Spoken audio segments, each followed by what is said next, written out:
नमस्ते बच्चों, स्कॉलर्स के प्लेटफॉर्म पे आपका स्वागत है। अब हम लोग 12 तारीख का यानी कि 12 सितंबर की सेकंड शिफ्ट करेंगे। प्रीवियस से पेपर चल रहा था अपन लोगों का, प्रीवियस ईयर में जो हुआ था यानी कि इससे साल पहले 2024 का, तो सेकंड शिफ्ट को हम लोग सॉल्व करेंगे। ठीक है, तो देखिए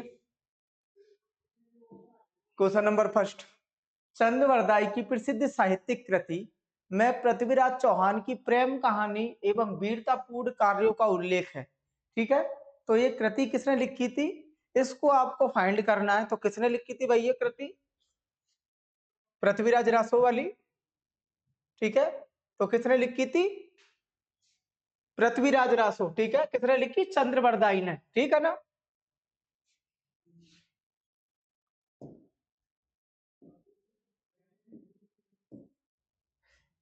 ठीक है, तो चंद्रवरदाई ने ये लिखी थी, पृथ्वीराज रासो।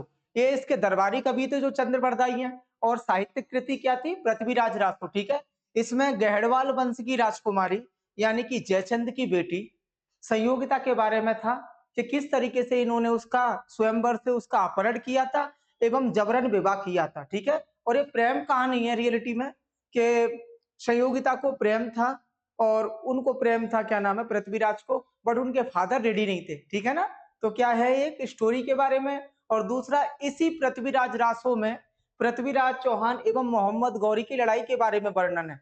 ठीक है, तो भाई ये आप जानते हो इसमें बात चल रही है पृथ्वीराज चौहान की, और ये पृथ्वीराज चौहान कौन से नंबर के हैं? थर्ड नंबर के, तृतीय। ठीक है ना, पृथ्वीराज चौहान तृतीय। तो ये क्या थे? दरबारी कवि, दरबारी कवि थे।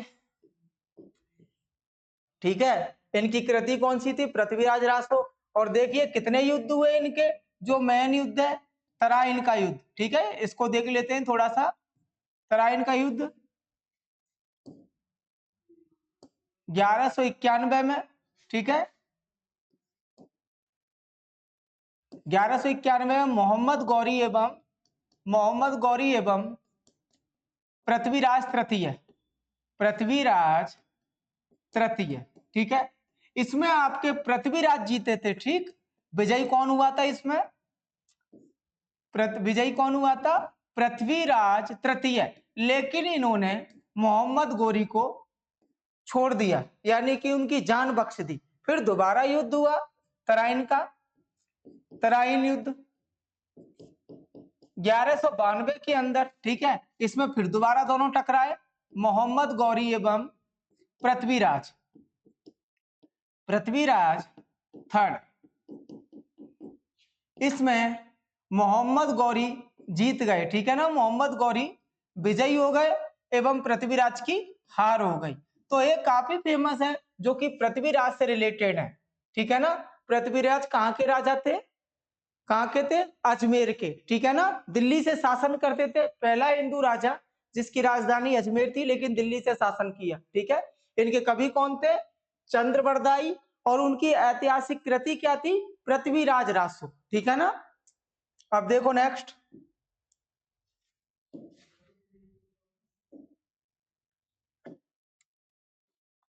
Who established Shanti Niketan and when? Shanti Niketan की स्थापना किसने और कब की? शांति निकेतन की स्थापना किसने की थी? ज्यादातर लोग जानते ही हैं, गुरुदेव रविंद्रनाथ टैगोर। गुरुदेव रविंद्रनाथ टैगोर, रविंद्रनाथ टैगोर इन्होंने की थी इसकी स्थापना। ठीक है, कब की थी भाई? 1901 में। 1901 में कलकत्ता से, कलकत्ता से 100 किलोमीटर दूर, 100 किलोमीटर दूर। ठीक है, इन्होंने इसकी स्थापना की थी। शुरुआत में कितने थे इनके पास में? 5 बच्चे थे। ठीक है, जिनमें उनका एक बच्चा इनका खुद का था। ठीक, फिर इसमें क्या अन्य चीजों का भी प्रशिक्षण दिया जाने लगा। आज इन्हीं का नाम, आज इसी का नाम क्या है? विश्व भारती विद्यालय, विश्व भारती विद्यालय। ठीक है, विश्व भारती विद्यालय है। और इसमें इस टाइम पर 6000 बच्चे पढ़ते हैं। कितने बच्चे पढ़ते हैं भाई? 6000। काफी बड़ी यूनिवर्सिटी, इसका नाम मिल चुका है, ठीक है, नाम मिल चुका है, काफी बड़ी यूनिवर्सिटी है इस टाइम पर। और इसको अब क्या बोलते हैं, विश्व भारती विद्यालय 6000। शुरुआत में केवल 5 बच्चों के साथ में इन्होंने शांति निकेतन शुरू किया था, जिनमें एक बच्चा इनका स्वयं का था, ठीक है। इनके पिताजी देवेंद्र नाथ टैगोर उस टाइम पर 1863 में 7 एकड़ जमीन पर इनके पिताजी ने इसको स्टेब्लिश किया था। फिर उसके बाद में 1901 में गुरुदेव रविन्द्रनाथ टैगोर ने एक स्कूल की स्थापना की, जिसका नाम इन्होंने शांति निकेतन ही रखा, और उसमें केवल 5 बच्चे थे, ठीक है ना। अब देखो उसका नाम क्या है, विश्व भारती विद्यालय, जिसमें 6000 बच्चे हैं, ठीक है। तो क्या हो जाएगा right answer, option 3, Rabindranath Tagore 1901, ठीक है। नेक्स्ट देखो,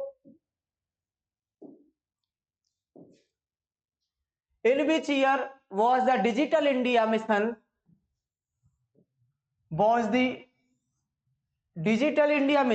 लॉन्च, ठीक है। डिजिटल इंडिया मिशन कब शुरू किया था, डिजिटल इंडिया मिशन कब शुरू हुआ था, इसमें आपसे पूछ रहे हैं, तो आप क्या बताओगे, 1 जुलाई 2015 को ये स्टार्ट हुआ था कैंपेन, और इसके तहत भारत को क्या करना था, डिजिटाइज करना था, ठीक है। मेन एम क्या था, मेन उद्देश्य क्या था इसका, सारे लोगों को इंटरनेट से कनेक्ट करना, डिजिटल करना, ठीक है। Main M is digitalised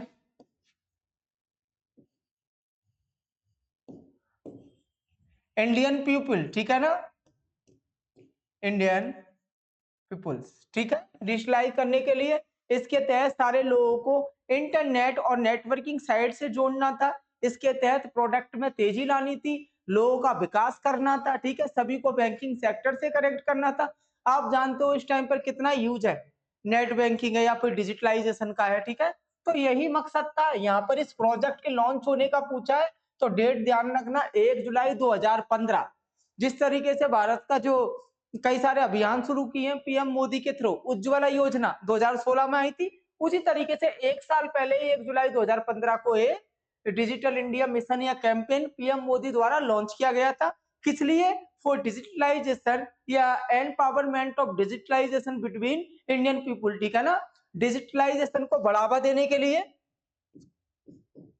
digitalisation को बढ़ावा देने के लिए इसकी शुरुआत की गई, ठीक है ना। तो क्या होगा right answer, option second 2015। Next देखो,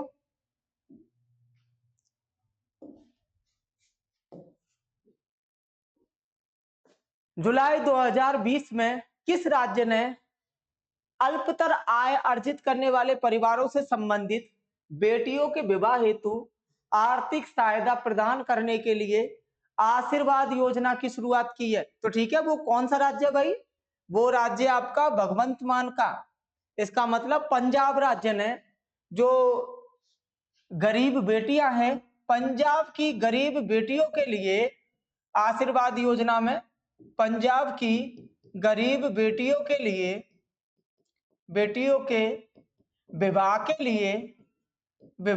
लिए 51,000 की धनराशि के लिए 51,000 रुपया, ध्यान रखना, रुपए की धनराशि दी जाएगी। किनको, जिनके परिवार की आय कम है और वो अपनी बेटी का विवाह करना चाहते हैं, तो ठीक है, क्या किया जाएगा उनके लिए, क्या किया जाएगा, 51,000 रुपए उन बेटियों के विवाह के लिए पंजाब सरकार देगी। और ये किसी योजना का उद्देश्य है, आशीर्वाद योजना का। तो कौन सा ऑप्शन ठीक होगा, ऑप्शन 4, ठीक है, पंजाब सरकार। और इस टाइम पे कौन है इसके सीएम, सीएम कौन है, भगवंत मान, भगवंत मान। किस पार्टी से आते हैं भाई, आम आदमी पार्टी, आप पार्टी से आते हैं, ठीक है, ये है। नेक्स्ट चलो देखो, नेक्स्ट देखो,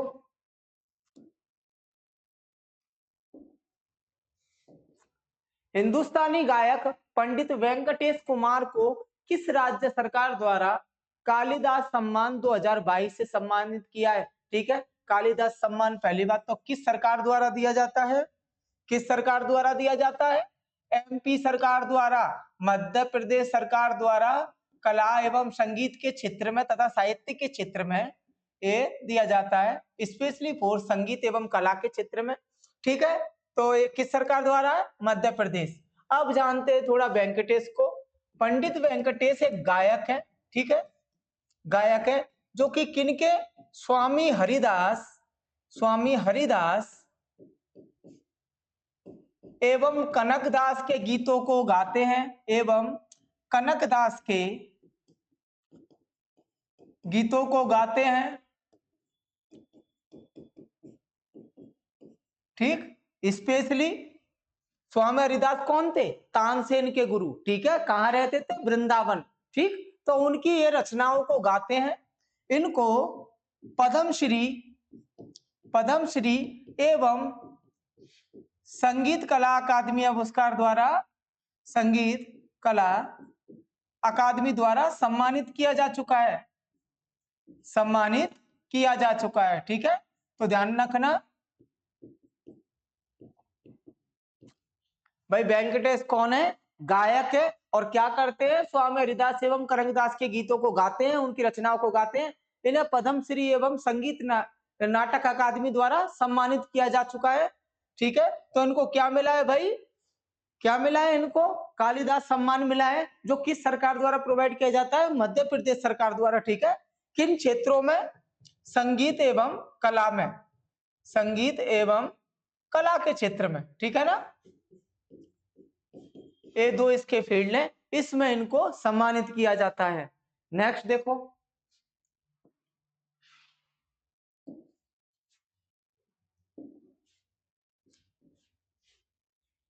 निम्नलिखित में से किस संस्थान की स्थापना मृणालिनी साराभाई द्वारा की गई, जो एक भरतनाट्यम एवं कथकली नृत्यांगना थी? ठीक है, डांसर है मृणालिनी साराभाई। तो ठीक है, उन्होंने किसकी की थी? तो थोड़ा सा देख लेते हैं, दर्पण एकेडमी ऑफ परफॉर्मिंग आर्ट्स।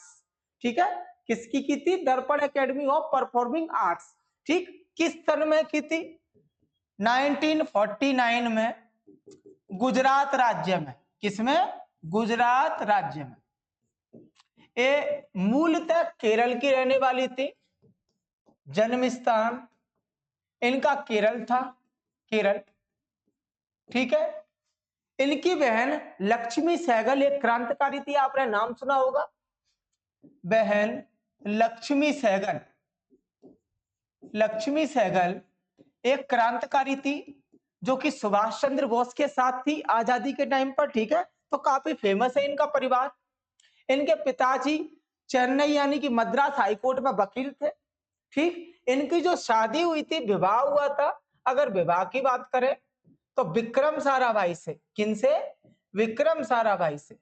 ठीक, विक्रम साराभाई से इनका विवाह हुआ, तो ये गुजरात आ गई, और इनसे इनकी बेटी है, बेटी का नाम क्या है? मल्लिका साराभाई। मल्लिका साराभाई। ठीक है, और वो भी भरतनाट्यम डांसर है, भरतनाट्यम डांसर है, नृत्यांगना। ठीक, बच्चों को सिखाने के लिए, आर्ट एवं डांस के लिए इन्होंने क्या किया? गुजरात के अंदर 1949 में, कोई पूछे दर्पण एकेडमी कब शुरू हुई? 1949 में, गुजरात राज्य में। ठीक है, शुरू हुई थी। तो देख लो, इसको नोट कर लो।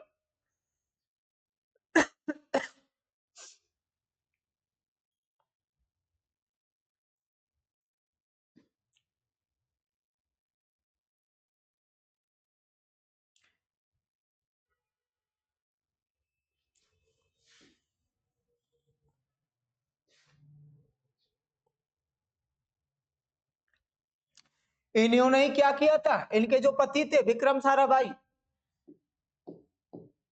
साराभाई अंतरिक्ष स्टेशन, साराभाई अंतरिक्ष केंद्र। ठीक है, इन्होंने ही ओपन किया था अंतरिक्ष केंद्र। ध्यान रखना, भारत की काफी मशहूर स्पेस सेंटर है ये। ठीक है ना, विक्रम साराभाई अंतरिक्ष केंद्र। उसी के संस्थापक कौन थे? विक्रम साराभाई। और विक्रम साराभाई मृणालिनी साराभाई के कौन थे? पति थे। ठीक है, तो ये ध्यान रखना। नेक्स्ट देखो,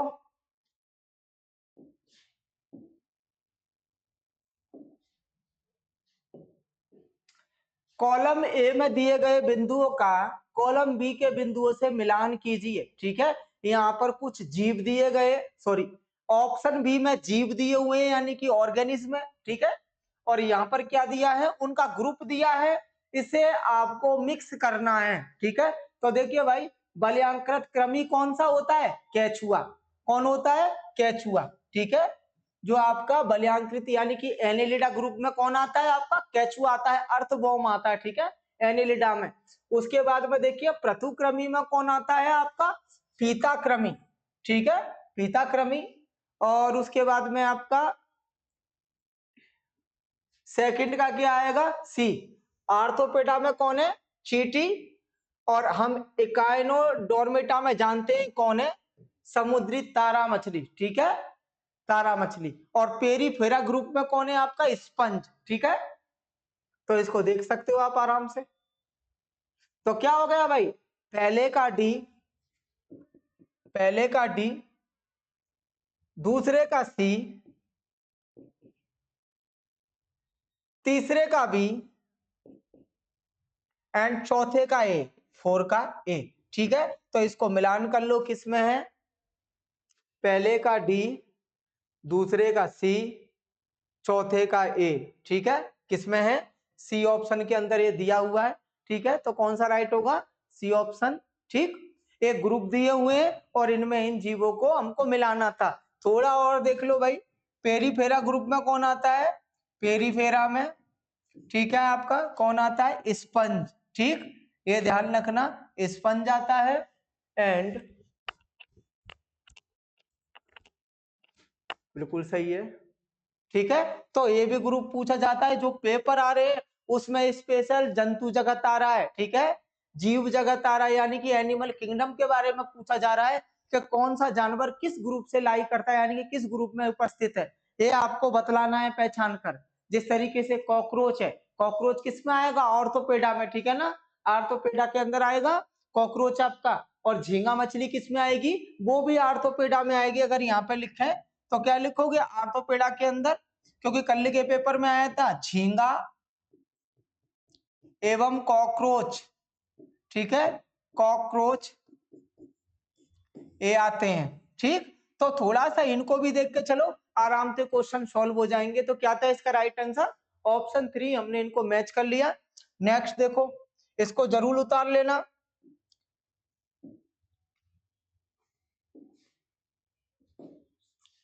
निम्नलिखित में से कौन सी पहाड़ी पूर्वी घाट में स्थित है। ठीक है, आपके दो घाट है भाई, अगर भारत की दृष्टि से देखा जाए तो इस तरीके से दो घाट है।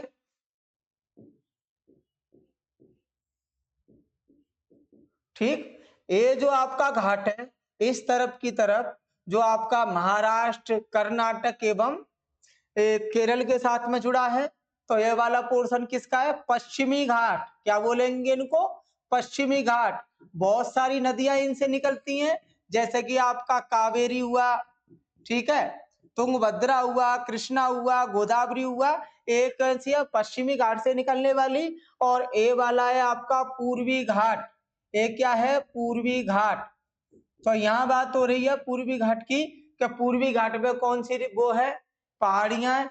तो भाई स्पेशली पूर्वी घाट की बात करें तो कौन सी पहाड़ियां हैं, कौन सी पहाड़ियां, शेब रॉय की पहाड़ी। ठीक है, कौन सी है, शेब रॉय की पहाड़ी आपकी, खासी, नागा। और अनामुडी आपकी कहां पर मौजूद है, पश्चिम में। ठीक है ना, नागा और खासी कहां पर है, नागा खासी की बात करो, और काशी की पहाड़ी है मेघालय के अंदर। ठीक है, मेघालय के अंदर है। एवं अनामुडी कहां पर है, अनामुडी ये आपका केरला तमिलनाडु का जो बीच का पॉइंट है, तमिलनाडु वाला इधर मौजूद है। तो सेबरॉय की पहाड़ियां। ठीक है, अब देखो भाई सेबरॉय की पहाड़ियों को, अगर सेबरॉय की पहाड़ियों के बारे में बात की जाए तो सेबरॉय की पहाड़ी कहां तक है, सेबरॉय की पहाड़ी थोड़ा सा देख लो, ये ईस्टर्न घाट की मेन पहाड़ियां है। ठीक है, तो भाई ओडिशा से इसकी स्टार्टिंग है, ओडिशा की महानदी घाटी से, महानदी घाटी से तमिलनाडु की तमिलनाडु की नीलगिरी पहाड़ियों तक इसका विस्तार है, पहाड़ियों तक विस्तार, ठीक है।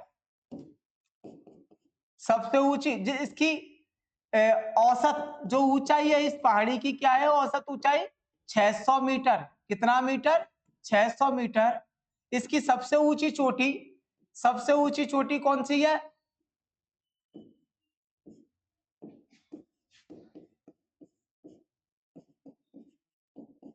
कोंडमा, ठीक है। 1620 मीटर ऊंची ये चोटी है इसकी, ठीक है। तो ये सैब्रो की पहाड़ी कहां पर है? मेन लोकेशन है ओडिशा की महानदी घाटी से नीलगिरी की पहाड़ियों तक, ठीक है। ये है, और बाकी का आप जान ही सकते हो, पूरा इसमें लिखा हुआ है, ठीक।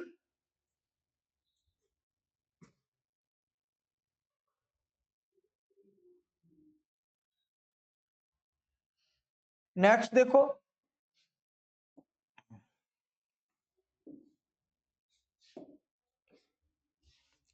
निम्नलिखित में से कौन सा खिलाड़ी टेबल टेनिस से संबंधित है? तो देखो भाई, पंकज आडवाणी, ये किससे संबंधित है? स्नूकर, ठीक है। किससे संबंध है? स्नूकर यानी कि बिलियर्ड्स,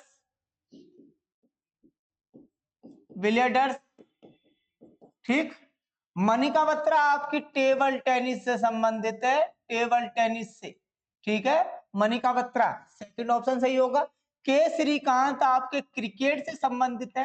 किससे संबंधित है भाई? क्रिकेट से। एंड मनीष नरवाल आपके हरियाणा के शूटर है। क्या है? पिस्टल शूटर आपकी। तो चारों का आपको पता पड़ गया था। इसमें से पूछा है आपका मनिका बत्रा के बारे में, तो थोड़ा सा मनिका बत्रा के बारे में देख लेते हैं भाई। मनिका बत्रा, ठीक, क्योंकि कल को इनकी उपलब्धि आ जाएंगी, अवार्ड आ जाएगा। तो इनको अर्जुन अवार्ड कब मिला था? 2018 में, ठीक है। एवं खेल रत्न खेल रत्न मेजर ध्यानचंद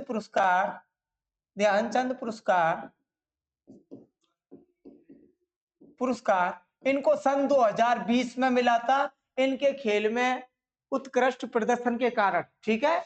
और ये किसकी खिलाड़ी है? टेबल टेनिस, ठीक है। तो ये ध्यान रखना।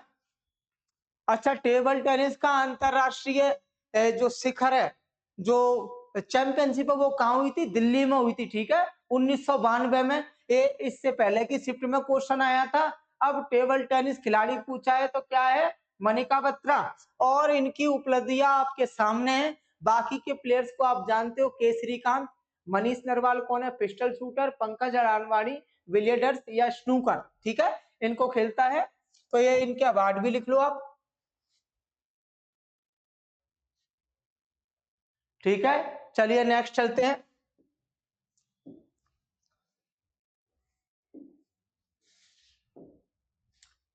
What are the 5 phase of indirect transmission, ठीक है। किसी भी चीज को, यानी कि इनडायरेक्ट ट्रांसमिशन का क्या है?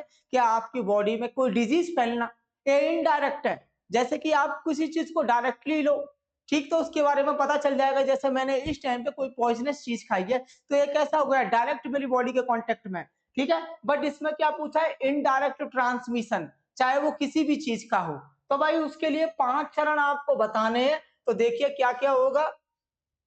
Flies, fingers, friends, food, fruit, गलत, इसमें ये बिल्कुल नहीं आएगा, ठीक है, इसके थ्रू नहीं फैल सकता। फ्लाइज, फिंगर्स, फोमाइट्स बिल्कुल सही है। फूड एंड फ्रूट्स, ये भी प्रॉपर ठीक नहीं है। फ्रूट, फिंगर्स, फूड, फ्लूड, गलत। Flies, fingers, fomites, food and fluid, तो राइट कौन सा होगा? आपको मक्खियों से फैल सकता है। आपने अगर किसी बैक्टीरियल इन्फेक्टेड चीज को छुआ है जिसमें जम्स है, तो उंगलियों से हो सकता है। फॉर्मेट्स एंड माइक्रोब्स, ठीक है। फूड, विषैला खाना खाने से या पॉइजनस, या फिर आपका इन्फेक्टेड, ठीक है, फ्लूइड लेने से, तरल से। इस तरीके से कोई भी चीज आपकी बॉडी में एंटर कर जाती है, यानी कि जो डिजीज है वो ट्रांसमिट हो जाती है। तो कौन सा सही होगा? ऑप्शन 4, ठीक है। नेक्स्ट देखो,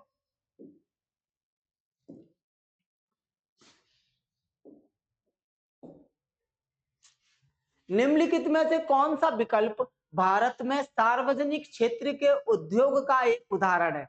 ठीक है, भारत में सार्वजनिक क्षेत्र यानी कि जो गवर्नमेंट पॉलिसी के अंदर आती है, तो इनमें से देखते हैं कौन सा आता है भाई। टाटा आयरन स्टील कंपनी बिल्कुल गलत। एक किसकी है? रतन टाटा फैमिली यानी कि जमशेदजी टाटा की फैमिली की कंपनी है। ठीक है, टिस्को, क्या बोलते हैं इसको? टिस्को।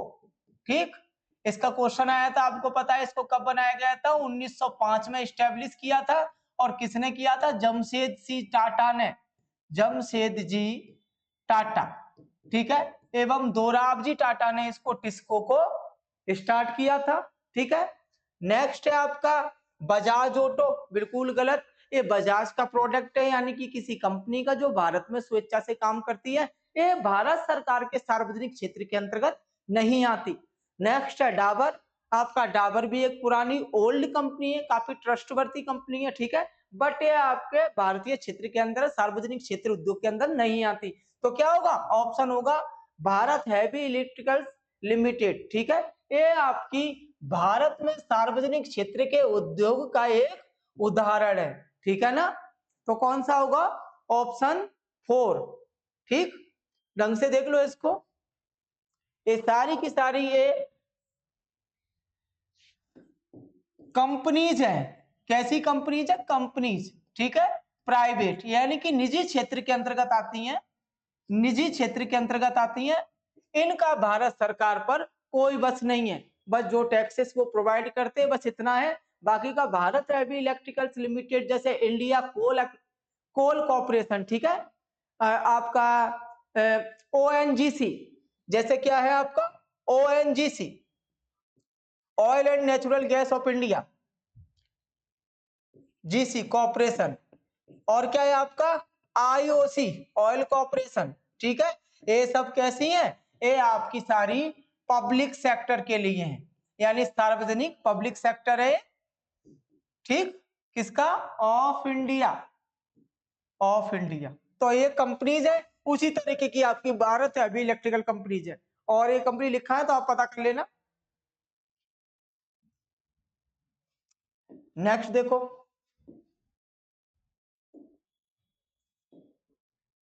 हाल ही में संसद में पारित चुनाव कानून संशोधन विधेयक का उद्देश्य कुछ चुनावी सुधारों को लागू करना है। उनमें से एक पात्रता तिथि है। अब तक केवल एक तिथि 1 जनवरी को आयु के संबंध में पात्रता तय करने के लिए माना जाता था। अब इसमें क्या किया है भाई? पहले 1 जनवरी को माना था, इसमें जो पात्र तिथि थी यानी कि डेट थी, अब उसके साथ में और डेट बढ़ा दी है, जो कि आपका संशोधन के बाद किया है। तो वो डेट आपसे पूछ रहा है, वो तारीख आपसे पूछ रहा है, वो दिनांक आपसे पूछ रहा है। क्या पहले 1 जनवरी थी, अब इसमें आयु के बारे में क्या क्या बतलाया है? तो देखिए भाई, इसमें बताया आपका 1 जनवरी बढ़ा दी है, 1 अप्रैल, 1 जुलाई एवं 1 अक्टूबर कर दी है। कितना कर दिया है? 1 अक्टूबर। तो अब आप देख लो भाई, किसमें ये आपकी 4 तिथि है जो कि संसद में कानून संशोधन विधेयक के अंतर्गत रखी गई है, यानी कि बढ़ाई गई है। तो देखो 1 जनवरी, 1 अप्रैल, 1 जुलाई, 1 अक्टूबर को। ठीक है, तो कौन सा होगा आपका? Third option. कौन सा होगा आपका? थर्ड ऑप्शन होगा। ठीक है, इसको देख लो, ठीक से नोट कर लो। नेक्स्ट,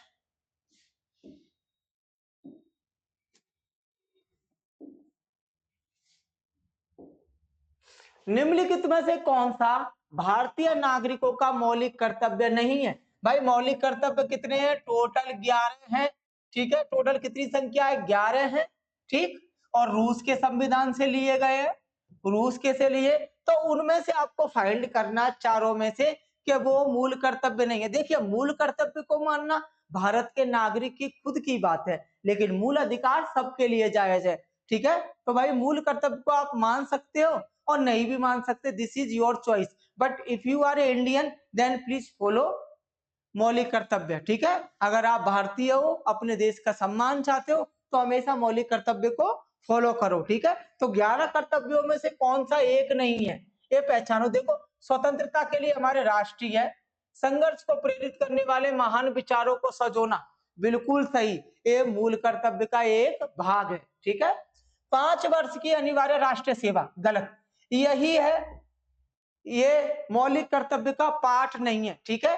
कोई अनिवार्य शिक्षा की आवश्यकता नहीं है, ऐसा हमारे मौलिक कर्तव्य में कहीं नहीं दिया गया। 11 कर्तव्यों में से कहीं पर भी इसके बारे में नहीं दिया गया, ठीक है। अब देख लेते हैं थोड़ा सा मौलिक कर्तव्य। मौलिक कर्तव्य देख लेते हैं। मौलिक कर्तव्य, मौलिक कर्तव्य टोटल कितने हैं? 11 रूस द्वारा, ठीक है। शुरुआत में बिल्कुल नहीं थे, जैसे कि देखें जब संविधान लागू हुआ 1950 में, तो इनकी संख्या 0 थी। संख्या क्या थी? 0, ठीक है। 1942 में, 1976 में, 1976 में 42वें संशोधन द्वारा 10 मूल कर्तव्य संविधान में जोड़े गए। उसके बाद में सन 2002 के अंतर्गत, ठीक है, 2002 के अंतर्गत 86वें संशोधन द्वारा एक और जोड़ा गया, तो टोटल कितने हो गए? 10 + 01 कितने हो गए? 11 मूल कर्तव्य, ठीक है।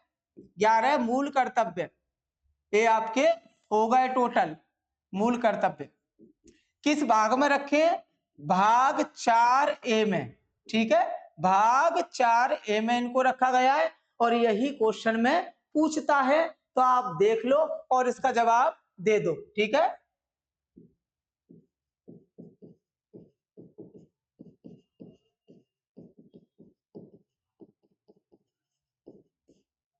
ठीक, ये पूरा बना लेना जिससे कि हेल्प हो सके, काफी ज्यादा इंपॉर्टेंट है। तो इसका राइट आंसर क्या था?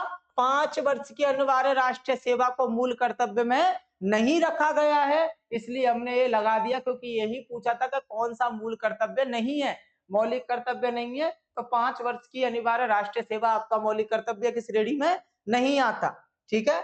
नेक्स्ट देखो,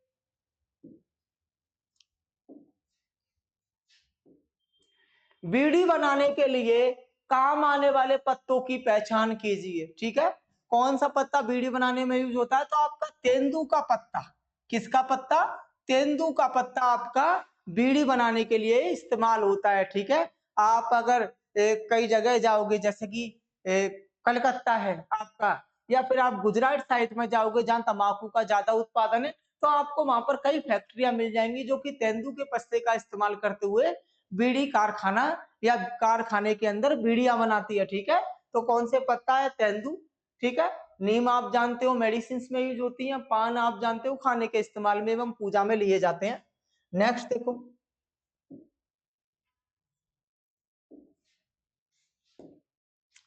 बुद्धदेव दास गुप्ता निम्नलिखित में से किस वाद्य यंत्र को बजाने के लिए प्रसिद्ध है? बुद्धदेव दास गुप्ता तो किसको बजाते हैं भाई? सरोद को, ठीक है, सरोद को। बाकी के कलाकार का देख लेते हैं जो सरोद वादक है, ठीक है, कौन कौन है? तो देखिए सरोद वादक अलाउद्दीन खान, अलाउद्दीन खान, ठीक है, अलाउद्दीन खान, अली अकबर खान, अली अकबर खान, ठीक। अली अकबर खान के साथ में अली अमजद खान, अली अमजद खान, शरण रानी, शरण रानी, ठीक है, आदि। बुद्धदेव गुप्ता तो हो ही गया, ठीक है, ये प्रसिद्ध सरोद वादक हैं, ठीक है। अब चलिए नेक्स्ट,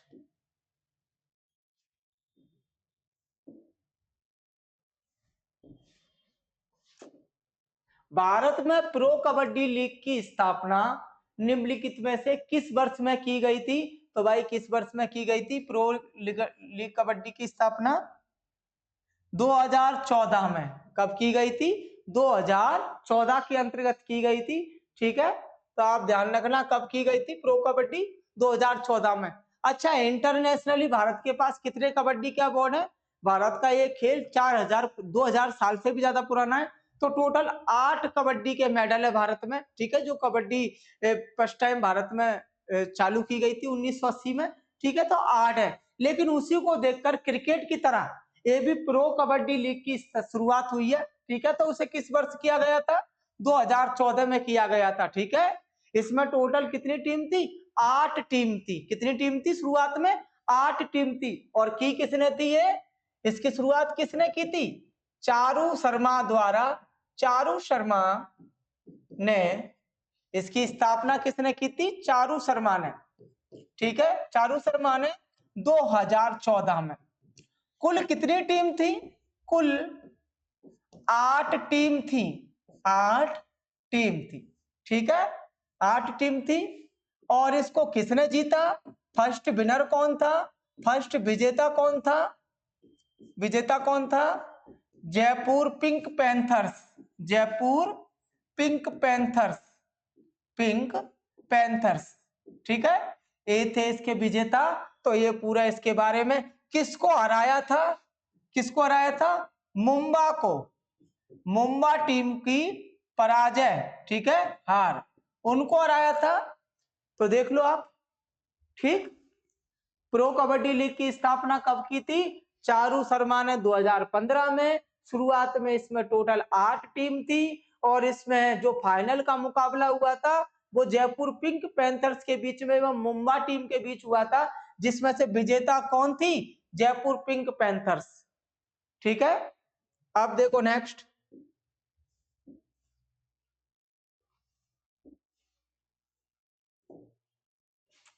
भारत की जनगणना 2011 के अनुसार भारत में पुरुष एवं महिला साक्षर दर के बीच कितना अंतर है? ठीक है, दोनों की लिटरेसी रेट में कितना अंतर है? तो देखते हैं भाई कितना अंतर है। भारत की साक्षरता कितनी थी 2011 के अनुसार? भारत की साक्षरता देखते हैं पहले। भारत की साक्षरता 74.04%, ठीक है, 2011 के अनुसार। पुरुष साक्षरता, पुरुष साक्षरता देखते हैं। पुरुष साक्षरता थी 82.14, ठीक है, परसेंट पुरुष साक्षर थे। यानी कि 7 वर्ष से ऊपर के वो बच्चे जो किसी भाषा को लिखना और पढ़ना जानते हैं, ठीक है, इतना थी। एवं महिला साक्षरता, महिला साक्षरता, तो देखिए महिला साक्षरता कितनी थी भाई? अगर महिला साक्षरता की बात करें 65.46%, ठीक है। तो देख लो भाई दोनों का अंतर कितना आया? 16.68%, ये अंतर आया। अगर आप इसमें से पुरुष और महिला को माइनस करोगे तो, ठीक है, तो कितना हो गया राइट आंसर? 16.68, ठीक। और सबसे ज्यादा लिटरेसी रेट किस राज्य की है? सबसे साक्षर राज्य, साक्षर राज्य तो कौन है भाई आपका? केरला, केरल, ठीक है। राज्य एवं यूटी दोनों को मिलाकर देखते हैं। लक्षद्वीप, ठीक है, मिजोरम, केरल 94, लक्षद्वीप 92 एंड 91.8%, ठीक है। इस तरीके से इनका रेट है, तो आप ये ध्यान रखना।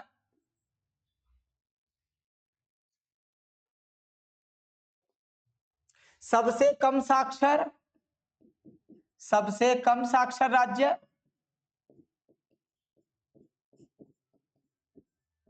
बिहार। कौन है भाई? बिहार, ठीक है। तो ये पॉइंट्स भी लिख लो।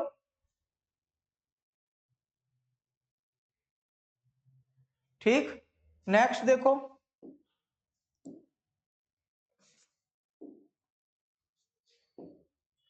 विनिमय के माध्यम के रूप में माल का उपयोग किस प्रकार के विनिमय में किया जाता है? तो भाई देखिए इसको बोलते हैं वस्तु विनिमय। जैसे कि अगर मुझे एक बोरी गेहूं की जरूरत, ये पुराने टाइम पर चलता था जो वस्तु विनिमय है, इसका प्रमाण आपके प्राचीन भारत में मिलता है। जैसे कि आपकी सिंधु सभ्यता के अंदर इसका प्रमाण मिलता है कि आपको अगर एक बोरी अनाज लेना है तो आप अपनी बकरी को उसे दे सकते हो, बस दूसरा पक्ष राजी होना चाहिए, ठीक है। यही क्या बोलते हैं? वस्तु विनिमय, यानी कि चीजों का एक्सचेंज, ठीक है, गुड्स का एक्सचेंज, वस्तुओं का एक्सचेंज, यानी कि एक चीज के बदले में दूसरी चीज लेना। जैसे कि अगर मुझे बकरी की जरूरत है और तो मैं अपनी 2 मुर्गी दे सकता हूं। ठीक है, तो ये आंकड़ा बिल्कुल सही नहीं था। बाद में भारतीय सभ्यता ने इसको नकार दिया। तो इसको क्या बोला जाता है भाई? वस्तु विनिमय। ठीक है, प्राचीन समय में मौजूद था ये। नेक्स्ट देखो,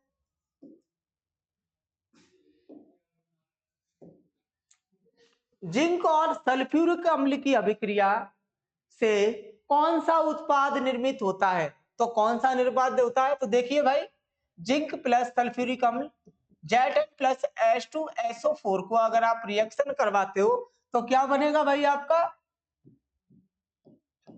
ZnSO4 zinc sulphate plus H2। ठीक है, क्या बनेगा? Zinc sulphate. तो उत्पाद में क्या आएगा आपका? Zinc sulphate. ठीक है, क्योंकि जिंक कैसी है? बहुत रिएक्टिव मेटल है। ठीक है, काफी एक्टिव मेटल है जो कि हाइड्रोजन को रिप्लेस कर देती है, विस्थापित कर देती है। ठीक है, आपने पहले भी मैंने कहा आपको बताया था एक रिएक्शन के बारे में। पहले इसको टिक कर लेते हैं, क्या होगा? Zinc sulphate. ठीक है, option 3 will be correct.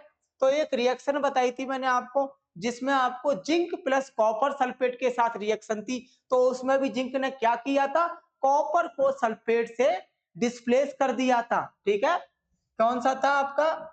Zinc plus अन्य, ए वाली रिएक्शन थी, आपको ध्यान हो तो zinc plus CuSO4 copper sulphate के साथ रिएक्शन करवाओ तो क्या बनेगा? ZnSO4 प्लस आभार क्या हो जाएगा? Cu। ठीक है, तो इस रिएक्शन के बारे में था, एक ऐसी रिएक्शन है रेडॉक्स रिएक्शन। एक ऐसी रिएक्शन है भाई रेडॉक्स रिएक्शन, रेडॉक्स अभिक्रिया है। तो इसमें किसको विस्थापित किया था जिंक ने? जिंक ने कॉपर को विस्थापित कर दिया था, कॉपर को विस्थापित किया था। ठीक है, क्योंकि किस लिए किया था? क्योंकि जिंक कॉपर की अपेक्षा ज्यादा एक्टिव है। तो उसी तरीके से अगर जिंक और सल्फ्यूरिक अम्ल की यानी कि H2SO4 को रिएक्शन करवाते हो तो उसमें हाइड्रोजन विस्थापित हो जाता है। तो किसके साथ जिंक ऐड हो जाता है? सल्फेट के साथ में, तो जिंक सल्फेट बनता है ZnSO4। ठीक है, तो क्या हो जाएगा right answer? Option 3 ZnSO4 zinc sulphate. ठीक है, नेक्स्ट देखो,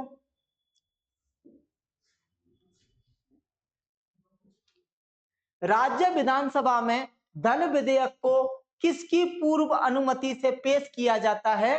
तो भाई राज्य विधानसभा की बात करेंगे तो किसकी अनुमति लगती है? गवर्नर की। किसकी? गवर्नर की। ठीक है ना, गवर्नर की अनुमति चाहिए होती है उसको, क्योंकि क्या है भाई? विधानमंडल, विधानमंडल के कितने पार्ट हैं? 3 पार्ट हैं। ठीक है, पहला कौन है? विधानमंडल विधानसभा। दूसरा कौन है? विधान परिषद। और तीसरा कौन है? राज्यपाल। ठीक है, तो कोई भी अगर विधानसभा के अंदर धन विधेयक आया है, धन विधेयक पेश होगा तो पहले राज्यपाल की परमिशन ले ली जाएगी। ठीक है, राज्यपाल की अनुमति से। ठीक है, कहां से होगा? अनुमति से। तो ये होता है। ठीक है, तो क्या हो जाएगा? गवर्नर। नेक्स्ट देखो,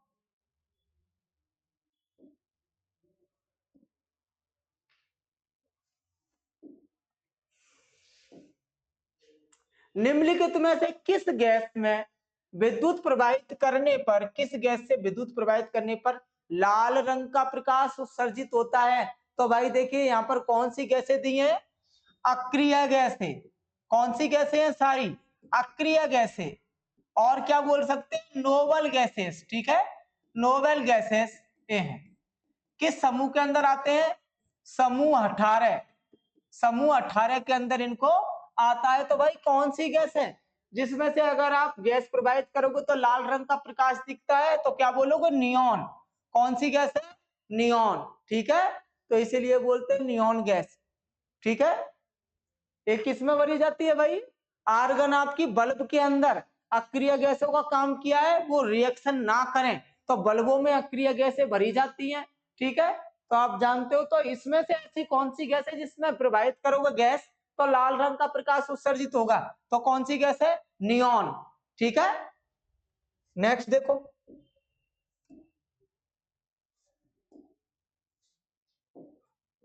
वेदांग हिंदू धर्म के सहायक विषय हैं जिनकी उत्पत्ति प्राचीन काल में हुई थी। वे वेदों के अध्ययन से जुड़े हुए हैं। इनकी संख्या कितनी है? तो भाई इनकी संख्या कितनी है? 6। कितनी है? 6। ठीक है। अब देखो भाई वेदांग क्या है? वेदांग वेदों को आसानी से समझने के लिए, आसानी से समझने के लिए, समझने के लिए वेदांग की रचना की गई। ठीक है, रचना की। टोटल कितने हैं? 6 वेदांग।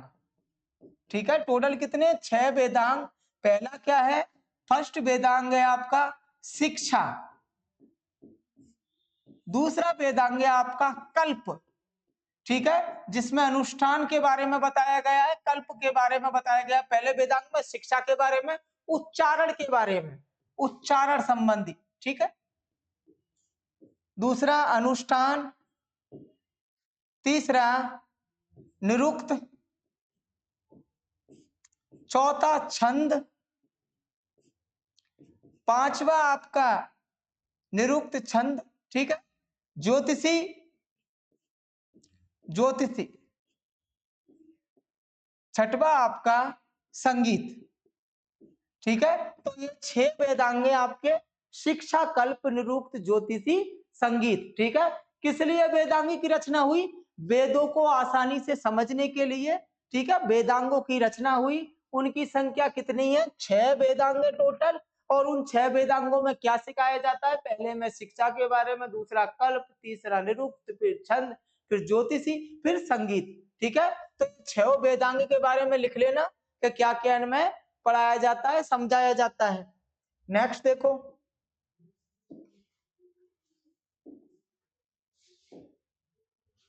गणगौर महोत्सव, पुष्कर मेला, नागौर मेला, उस्र मेला किस राज्य के लोकप्रिय मेले हैं? तो भाई राजस्थान के। किसके?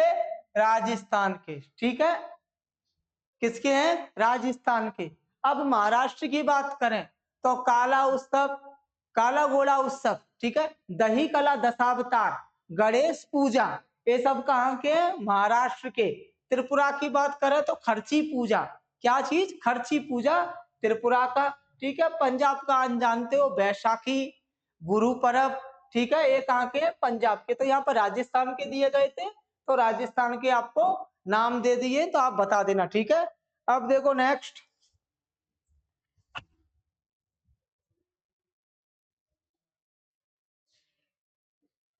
निम्नलिखित स्वतंत्रता सेनानियों में से किसे देशबंधु के नाम से जाना जाता है? तो किसको जाना जाता है भाई? चित्तरंजन दास को। किसको? चित्तरंजन दास को। एक बहुत बड़े स्वतंत्रता सेनानी थे। देशबंधु का मतलब है चित्तरंजन दास, चित्तरंजन दास। ठीक है, सुभाष चंद्र गुरु, सुभाष चंद्र बोस के राजनीतिक गुरु, सुभाष चंद्र बोस के राजनैतिक गुरु। ठीक है, राजनैतिक गुरु। ठीक, इन्होंने 1 जनवरी 1923 को स्वराज पार्टी की स्थापना की थी। को स्वराज पार्टी की, स्वराज पार्टी की स्थापना की थी। किसके साथ स्थापना की थी? किसके साथ? मोतीलाल नेहरू के साथ मिलकर। मोतीलाल नेहरू के साथ मिलकर, के साथ मिलकर। ठीक है, कौन सी पार्टी? स्वराज पार्टी। ठीक है, ये ध्यान रखना। कब की थी? 1 जनवरी 1923 को। ठीक है, स्वराज पार्टी की स्थापना की थी। नेक्स्ट देखो, इसको पूरा उतार लेना। सुभाष चंद्र बोस के राजनीतिक गुरु थे चित्तरंजन दास। ठीक है, इनको उपाधि मिली हुई थी देशबंधु की। ये बंगाल के रहने वाले थे, 1870 में पैदा हुए थे, 1925 में इनका देहांत हो गया था। ठीक है, नेक्स्ट देखो,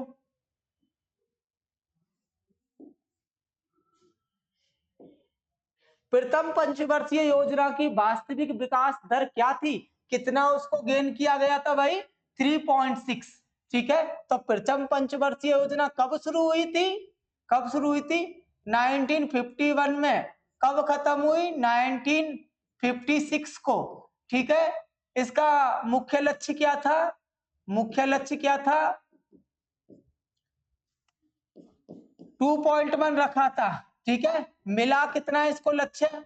प्राप्त लक्ष्य कितना था? प्राप्त लक्ष्य कितना था? जो लक्ष्य प्राप्त हुआ इस योजना के बाद में 3.6%। ठीक है। मॉडल कौन सा था?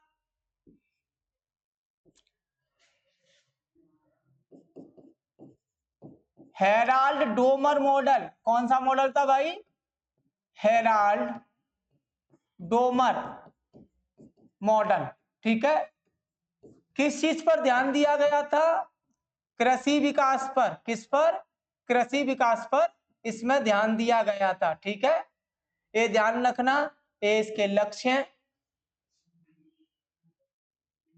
अब देखिए, आप इनको सॉल्व करते चले, जो भी पॉइंट्स मिले उसे कॉपी में नोट डाउन कर लें। ठीक है। जिससे कि उनकी हेल्प से आगे वाले पेपरों में हम क्वेश्चंस को सॉल्व करते रहें। अगर कोई प्रॉब्लम हो तो प्लीज कमेंट सेक्शन में आप जरूर बताएं। ठीक है। So thank you so much.